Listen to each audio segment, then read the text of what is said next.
Bonjour à toutes et bonjour à tous. Je vous retrouve avec grand plaisir pour vous parler, et bien pour faire suite surtout au tirage de tarot que j'ai fait récemment, voilà, pour savoir qui allait gagner cette guerre des nerfs, puisque voilà, comme vous pouvez le constater, eh bien le peuple en a marre, hein, il est dans les rues et c'est pas prêt de s'arrêter. Donc voilà, l'objectif bien sûr étant de faire craquer celui qui est en face, vous l'avez bien compris. Alors, ce que j'avais vu, enfin en tout cas ce que j'avais lu sur le tarot, c'est que en effet c'est le peuple qui allait gagner. Voilà, avec peut-être une aide des forces de l'ordre, de l'armée, je ne sais pas trop. Euh, Quoi qu'il en soit, c'est le peuple qui allait gagner. Mais j'avais vu que ça prendrait un petit peu de temps parce que c'était pas une histoire, je dirais uniquement de guerre des nerfs, hein. Je pense qu'il y a derrière tout ça quelque chose de plus profond. Je crois que j'avais même utilisé le mot de révolution dans mon tirage de tarot, hein. Voilà. Ah, donc je vous fais aussi cette vidéo suite à un commentaire que j'ai reçu. Donc, je vous remercie hein, de m'envoyer voilà, ces petits commentaires, etc. C'est toujours sympathique, c'est toujours agréable. Voilà, d'avoir des échanges à partir du moment où ils sont, je dirais, où ils sont constructifs. Donc, c'est vraiment sympa. Donc voilà, j'en profite pour, euh, pour vous saluer. Je pense que vous reconnaîtrez.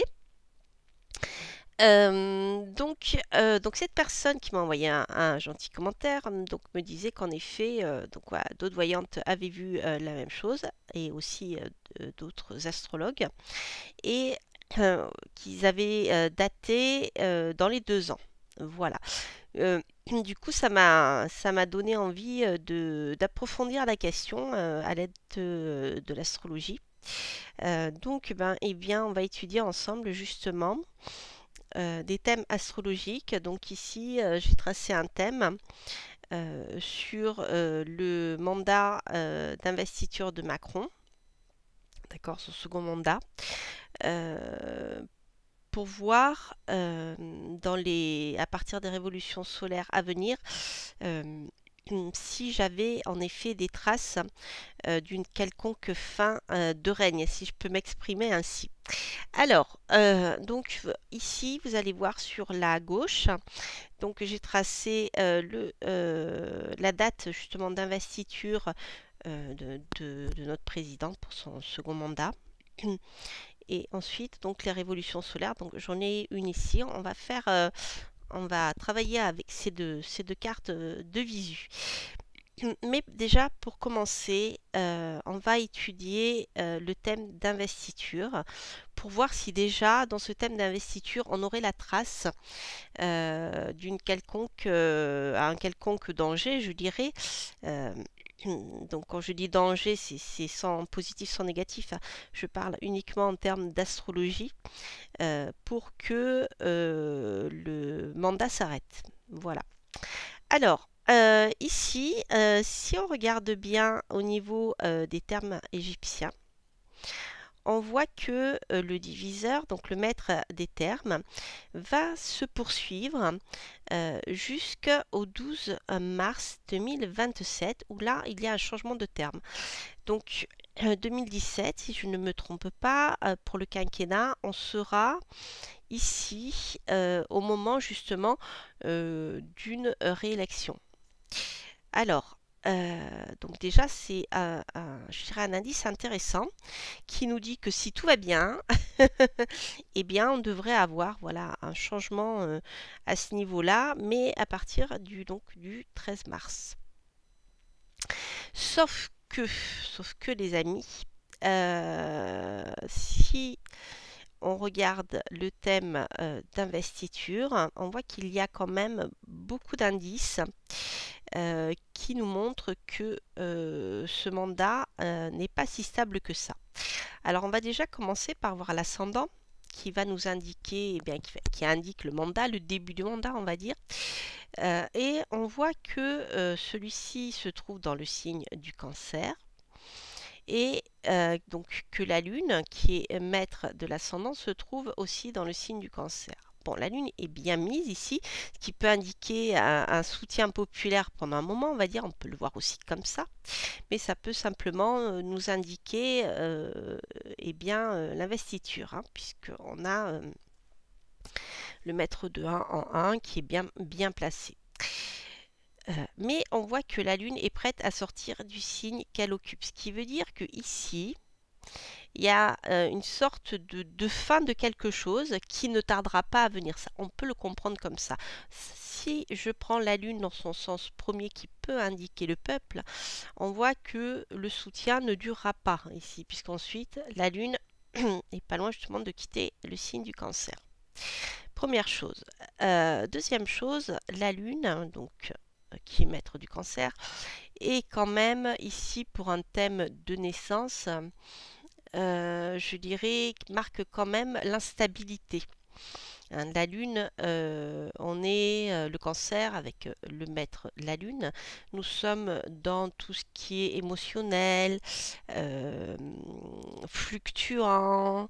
Voilà, la Lune étant que le reflet de la lumière du Soleil, n'a pas de lumière propre. Donc on voit qu'ici que la Lune va nous indiquer peut-être des choses qui ne sont pas très claires, qui peuvent être cachées, mais surtout ça va nous parler d'instabilité. Alors, si je regarde, eh bien, si je regarde, attendez que je reprenne mes notes, parce que j'avais noté beaucoup de choses.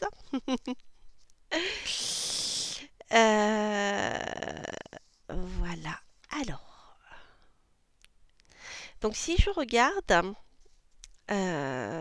ici, donc le diviseur, qui est Saturne. On voit que Saturne, le diviseur, se trouve en maison 8. La maison 8, c'est la fin des choses, c'est la maison de la mort. Donc la maison 8 en maison 8 nous parle en effet de mort. Ici, on est dans une énergie de mort. Or, si on regarde ce qui se passe, on voit que Saturne est en 1, 2, 3, est en carré au Soleil, et le Soleil est almutène de la maison 10 qui parle de la réussite, on va dire, du pouvoir. C'est-à-dire que ici, l'ascendant va nous parler bien, du mandat, et la maison 10 va nous parler de la réussite. La maison 10, ce sont les honneurs, c'est la poursuite du pouvoir. Et là, on voit qu'il y a un carré. Autrement dit, le maître de la maison 8, en carré au pouvoir, en fait, indique simplement qu'il va y avoir des heurts et qu'il va y avoir une fin du pouvoir. C'est-à-dire que le mandat ne pourra pas se développer comme il aurait dû se développer. Donc déjà ici, on a bien un indice dans ce second mandat de quelque chose qui est instable et qui probablement peut s'arrêter. Je regarde aussi ce que j'avais noté d'autre au niveau des aspects. Hop. Alors si je regarde brièvement ce que fait la Lune, là, elle se trouve, voyez, en fin de signe. En fin de signe, la Lune marque un peu un ras-le-bol, hein. Comme s'il y avait un ras-le-bol, ras-le-bol du peuple peut-être. Voilà, il y a quelque chose qui arrive à sa fin et il est temps que ça change. C'est comme ça qu'on interprète notamment la Lune lorsqu'elle est en fin de signe, dans un thème questionnaire. Lorsque la Lune va rentrer ici dans le signe du Lion, il va se passer plusieurs choses. Donc elle va faire un sextile, je crois que c'est le premier aspect qu'elle fera, si je ne me trompe pas, un sextile à Mercure. Et Mercure, lui, est almutène de la maison 12 et de la maison 3. Donc je pense qu'ici, il peut y avoir des soutiens cachés, puisqu'il s'agit d'un sextile. Donc Euh, bon, c'est vrai qu'il se fait juste quand la Lune sort ici du signe du Cancer. Donc ça, Mercure peut nous indiquer des soutiens cachés. Hmm. Des soutiens cachés. Donc je dis soutien caché puisque Mercure occupe la maison 10. Donc ça, c'est tous les gens qui œuvrent dans l'ombre pour pouvoir soutenir le président actuel. Voilà. Donc ici, on a des soutiens qui sont encore là. Par contre, on voit aussi que la Lune, lorsqu'elle va continuer son parcours, va faire encore une opposition à Saturne et la Lune étant almutène de la maison 1, on voit aussi encore, et bien ici, avec l'opposition, la fin du pouvoir en place. Et assez radical puisqu'il s'agit d'une opposition. Donc ça, c'est déjà, on va dire, on a déjà, on prend un peu la température de ce mandat, si vous voulez. Lorsque je vais regarder ici la révolution solaire, donc 2023, la révolution solaire de ce mandat, eh bien, qu'est-ce que je peux constater? Bah, déjà, tout simplement, l'ascendant profecté se trouve ici dans le signe du lion. Donc le soleil étant le maître.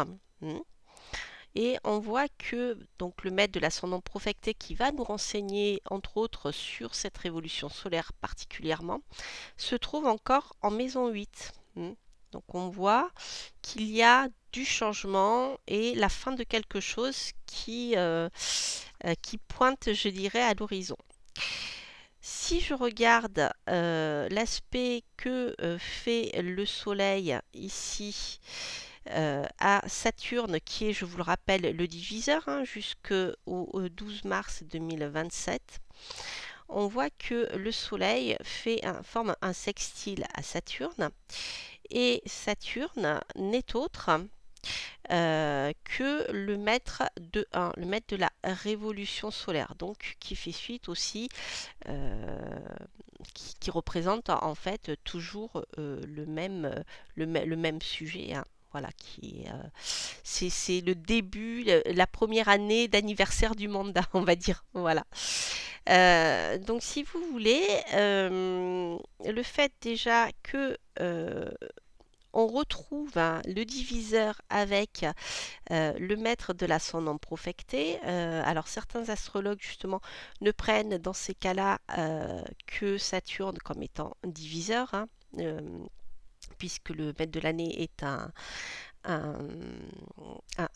j'ai trouvé mon terme, un astre. Voilà, c'est le soleil. Donc souvent le diviseur prend le pas. Mais bon, ce qui est intéressant, c'est que, surtout ici, c'est que le maître de 8, qui est le soleil, forme donc un sextile à Saturne, qui est maître de la révolution solaire, puisque l'ascendant se trouve ici dans le signe de la balance, donc il est almutène. Mais surtout, ce qui est important, c'est que ce sont deux aiguilles super importantes, on va dire deux significateurs qui marquent le thème d'investiture et l'anniversaire de la première année. Donc ça, c'est très important. Donc à partir du moment où il y a un aspect entre le diviseur et le maître de l'année, il y a de fortes chances pour que cela se produise. Alors cela risque de se produire d'autant plus que cela réactive le carré natal dont je vous ai parlé tout à l'heure. Donc on retrouve à nouveau Saturne et on retrouve à nouveau le Soleil qui sont en carré. Et ici, dans le thème natal, qu'est-ce que nous avons? Nous avons Saturne qui est almutène de 8 et le Soleil qui est almutène de 10, le pouvoir. Ok. Donc, on a quand même ici, je dirais, une indication sur quelque chose qui est annoncé dans le thème de naissance, je dirais, de l'investiture, et qui est réactivé à nouveau dans cette révolution solaire. Alors, ce qui est intéressant aussi de constater, c'est que l'ascendant dirigé se trouve dans la maison 10. Donc on a à nouveau quelque chose qui est pointé sur eh bien, la maison 10, c'est-à-dire le pouvoir, la réussite du pouvoir, la réussite du mandat. Et on voit ici que le maître de la maison 10, c'est la Lune, hein, ou l'almutène. Et qu'est-ce qui se passe? La Lune, qui est almutène eh bien, de la maison 10, où se trouve l'ascendant dirigé, eh bien, on voit qu'elle est en carré avec Saturne, qui bien à nouveau donc est le diviseur. Donc on voit que Saturne est conjoint à la cuspide de la maison 6, donc il y a beaucoup de violence et le carré quand même est un aspect martial, donc on sent qu'il y a des tensions et de la castagne. Bon voilà déjà pour cet aspect. Alors, je regarde mes notes. Voilà, alors après, si je dirige l'ascendant de la révolution, mois par mois, je vais essayer de voir quand éventuellement, je dirais, peuvent se passer eh bien, la fin du mandat. Alors ici, si je le dirige, je vais le diriger simplement à Saturne et ensuite au Soleil et à Mercure. Donc si je le dirige à Saturne, donc là nous sommes début mai. Donc début juin, juillet, août, septembre, octobre.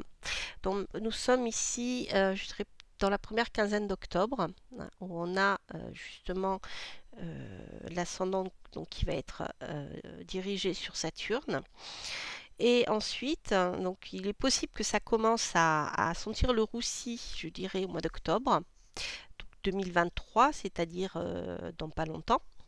Et ensuite, si je dirige l'ascendant sur le soleil, donc on a dit ici qu'on est en octobre, novembre, décembre, et 16, là on serait plutôt dans la deuxième moitié de décembre. D'accord? Donc je dirais que là on a déjà une trace assez clair que déjà, je dirais à partir d'entre octobre et novembre 2023, il peut se passer des événements qui vont mettre simplement le mandat en péril. Voilà, peut-être même le détruire complètement, parce que là, on a quand même l'almutène de 8 en 8, qui est le soleil, donc ce n'est pas rien. Alors, j'ai regardé ici. Donc, on a... ah non, j'ai dit une bêtise tout à l'heure. En fait, la Lune, elle n'est pas almutène de 10, hein, c'est Mercure. Ah non, si, c'est la Lune. Non, non, non, non. J'ai pas dit de bêtises. Donc, je voulais juste vérifier quelque chose au niveau de... Hop. Donc, oui, c'est bien ça. C'est bien la Lune. Alors... j'avais noté autre chose, mais attendez, c'est peut-être dans la révolution solaire suivante. Je regarde mes notes, j'ai noté pas mal de trucs ouais, donc c'est dans la révolution solaire suivante, c'est pour ça.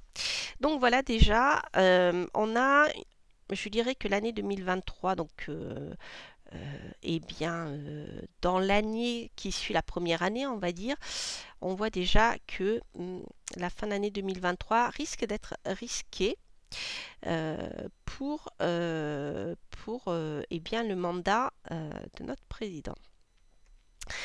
Alors, donc ça nous permet, vous voyez, de dater un petit peu plus précisément ce que le thème d'investiture nous indiquait. Alors, si je regarde la révolution solaire suivante, donc qui est ici, qu'est-ce que j'ai? Eh bien, je vois déjà que l'ascendant dirigé, donc ici, se trouve en maison 8. Donc, on a encore du chamboulement. L'ascendant profecté, ici, est conjoint à la cuspide de la maison 10. On a encore le pouvoir. Donc, vous voyez, on a une info concernant le pouvoir, le développement du mandat. Et encore du changement avec la maison 8. Alors, donc ça, c'est quand même intéressant. Donc ici, l'ascendant profecté se trouve dans le signe de la Vierge. eh bien Mercure va être donc admutène ici de la maison 10. Et ici, on voit que Mercure est conjoint à la Lune. Vous voyez ici, hein, la Lune n'est pas encore sortie du Bélier et la Lune est admutène de la maison 8. Donc nous avons encore ici une indication qui met bien simplement le pouvoir, le développement du mandat. Bien, on voit ici la fin en fait, hein, de l'augmentation du pouvoir du mandat. C'est assez parlant, hein. Voilà. Le mandat devrait prendre de plus en plus de pouvoir, mais on voit que ça risque encore d'exploser. Alors, qu'est-ce que j'avais vu d'autre? Alors ici, cette conjonction ne réactive pas le thème natal, hein. On n'a pas, vous voyez, dans le thème natal, sauf si je me trompe, ouais, on n'a pas de carré, de choses comme ça entre Mercure et la Lune, hein. Il n'y a pas d'aspect, hein, sauf quand la Lune sera sortie du signe qu'elle occupe. Donc je dirais que cet aspect est quand même intéressant parce que il est indiqué par le maître de la révolution solaire, hein, puisque j'ai oublié de vous le dire, mais Mercure, donc comme c'est l'ascendant profecté, hein, voilà, qui le révèle en fait. Donc Mercure est le maître de la révolution solaire. Donc les aspects qu'il forme sont extrêmement, extrêmement importants. Donc mis à part mis à part cette conjonction, en fait, Mercure ne forme aucun autre aspect, hein.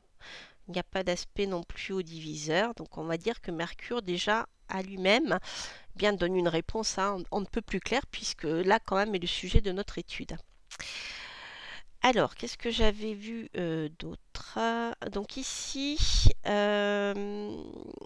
si donc je dirige l'ascendant, donc ici nous sommes mai, donc juin, juillet, août, septembre. Ici on est plutôt fin septembre, début octobre. D'accord. Donc je dirais que fin septembre, début octobre, on a ici probablement la fin de la fin du second mandat de notre président. Voilà. Alors, on a déjà, je dirais, alors, j'ai fait une révolution solaire pour 2025. Alors, j'en ai pas fait d'autres par la suite parce qu'on voit que on a encore, ça peut aller jusqu'en 2027. Mais là, vu que ces 2 ans, 2023-2024, je dirais entre octobre 2023 et qu'est-ce que je vous ai dit là, septembre-octobre 2024, il y a quand même trois choses, 3 aspects qui réactivent ou qui mettent en avant l'échec du second mandat. D'accord? Donc, si en effet le mandat s'arrête, je pense, au vu de ces révolutions solaires-là, c'est que ça va se faire ici rapidement. Et je retombe en effet sur les 2 ans, enfin à peu près, hein. Allez, on va dire, les prédictions ont peut-être été faites avant. Je ne sais pas par rapport à quelle date elle se plaçait, justement, lorsque les autres voyantes ou astrologues ont fait l'étude. Mais vous voyez, on est bien par rapport à la naissance. Si en effet c'est 2024, on est un peu moins dans un peu moins de 2 ans. Donc là, la maison 8 est quand même assez radicale au niveau de la fin, puisque la maison 8 c'est la maison de la mort, hein, je vous le rappelle, la fin des choses. Donc la mort entre guillemets, hein, la maison 8 c'est la fin des choses. Les choses s'arrêtent, c'est fini. C'est comme si je devais faire un parallèle, si je prends l'arcane sans nom dans le tarot, hein, voilà.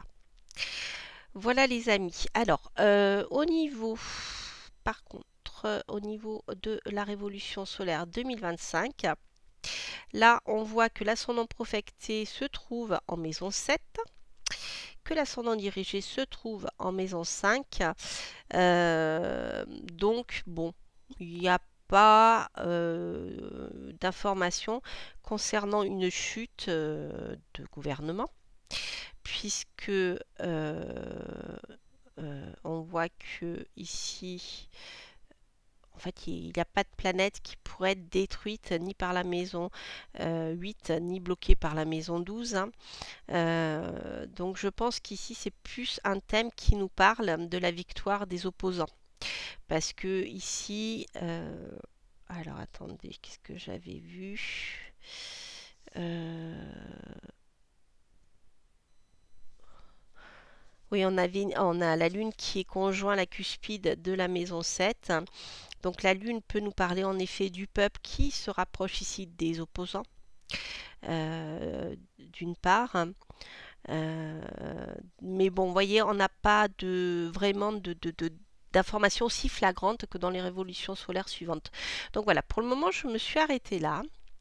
Donc voilà, pour moi, à mon avis, je pense qu'en effet, ce mandat n'arrivera pas jusqu'au bout. Bon, c'est vrai que là, je ne vois pas comment il peut continuer à gouverner vu tout ce qui se passe actuellement, hein, comment le peuple réagit. Donc, vous voyez bien qu'on a quand même un échec politique des institutions et voilà, vous savez tout ça. Mais bon, voilà, moi, vu l'analyse de ces deux révolutions solaires et du thème d'investiture, moi, à mon avis, ça sera, voilà, ça devrait pas tarder. Ça devrait pas tarder. Mais voilà, je pense que ça commencera plutôt à sentir vraiment le roussi à partir d'octobre, hein. Euh, et je vous avais dit, je sais plus. Oui, c'est ça, hein. Octobre 2023, mais surtout en décembre 2023. Et puis ça peut se poursuivre encore jusqu'en octobre 2024. Voilà les amis. J'ai approfondi cette analyse avec l'astrologie. Vous voyez, on peut faire plein de choses, hein, entre le tarot, l'astrologie. Après, voilà, chacun a ses petites spécialités. Voilà, voilà. En tout cas, j'espère que ce tirage vous aura plu. Ce tirage de cartes, pas de cartes mais astrologique, vous aura plu. Donc n'hésitez pas à liker, à commenter si vous aimez bien sûr ce type d'analyse. Et puis bien sûr à vous abonner si vous passez par là. Quant à moi, je vous embrasse, je vous souhaite plein de courage et ne vous inquiétez pas, les choses vont bien finir par s'arranger. Portez-vous bien. Bye bye.